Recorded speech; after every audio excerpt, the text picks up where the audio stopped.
حمام بن منبع شاگرد ہیں حضرت ابو ہریرہ رضی اللہ تعالیٰ عنہ کے۔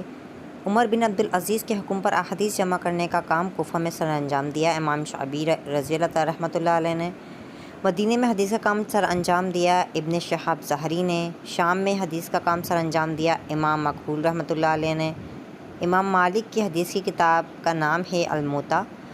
امام سفیان ثوری کی حدیث کی کتاب کا نام ہے الجامع۔ فقہ حنفی اور فقہ مالکی کی تدوین ہوئی دوسری صدی میں۔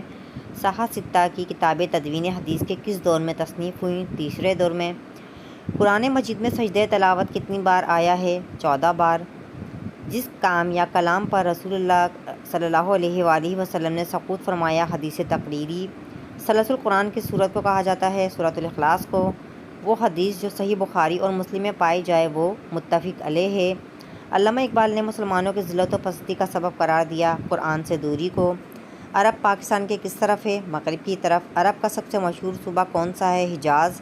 شہر مکہ اور مدینہ عرب کے کس صوبے میں واقع ہیں؟ حجاز میں۔ قبل از اسلام عربوں کا سب سے بڑا مذہب کون سا تھا؟ بت پرستی۔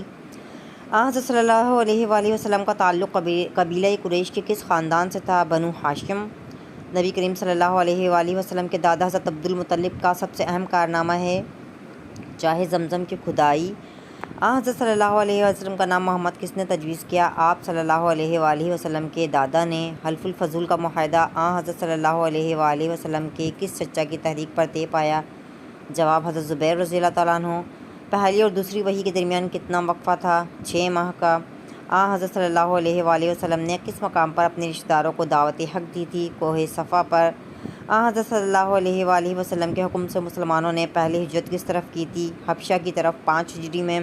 کون سے خلیفہ راشد ہجرت حبشہ میں شریک تھے؟ حضرت عثمان غنی رضی اللہ تعالیٰ عنہ۔ کس سال کو عام الحزن کہا